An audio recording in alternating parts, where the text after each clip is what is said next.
The parliamentary inquiry examining the Voice to Parliament and its constitution amendment released its findings on Friday. It recommended the wording of the Voice go ahead without change, meaning the reference to executive government will remain. The advice, however, was not unanimous, with Liberal members of the committee issuing a dissenting report. One of those Liberal members joins me now, and he was the deputy chair of the committee, the member for Menzies, Keith Wolahan. Keith, thanks for your time. How do you reflect on the committee's deliberations now? Are you disappointed that there wasn't some sort of compromise?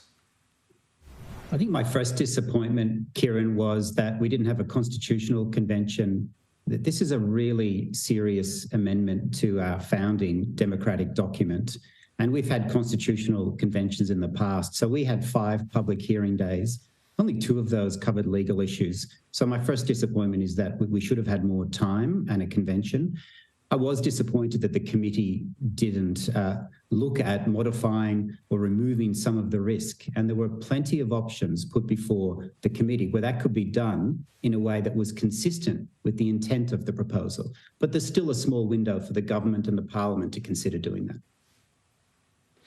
Yeah, there is indeed. I did watch a fair bit of the hearing, including your questioning of one of the key figures in all of this, Noel Pearson, and about that central issue of the reference to executive government and the potential risks associated with that, because it incorporates basically all of the public service as well. He did not seem open at all to any compromise. Do you see that as one of the challenges here, that it's fine for government or junior figures in the government to maybe want to compromise, but if someone like Noel Pearson won't have it, then are they restricted here? Well, that's right. But let's remember one thing. Noel Pearson is a distinguished Australian who's had a key role in this, but he doesn't own it. It's not his. The Constitution belongs to every Australian. And the Parliament has a duty to Australians to make sure that we put the best possible words before them and we reduce risk wherever we can. So the risk that we see is in part 2, the voice to the executive. No one is saying that there isn't a role for the voice to the executive, but does it have to be in the Constitution?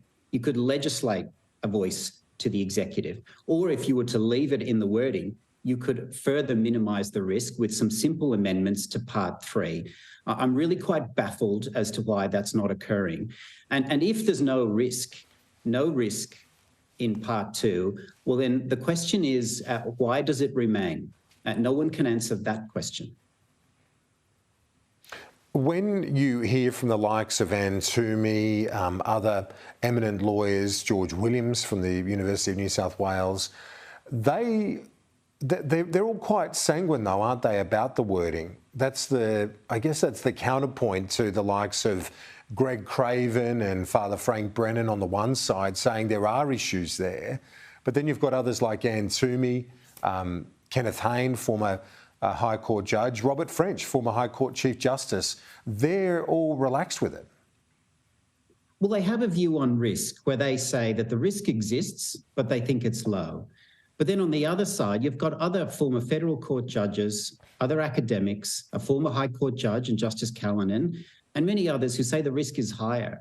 And we can't deal with our Constitution like we're comparing baseball cards. It's more important than that. So if we can all agree that the risk exists and there's proposals that can minimise that risk, and there's no good reason why you wouldn't do it, I really don't see why the government and the parliament shouldn't take that chance to make this as safe as possible. Because right now, our view, and it's in the dissenting report, is that this current drafting contains serious constitutional risk.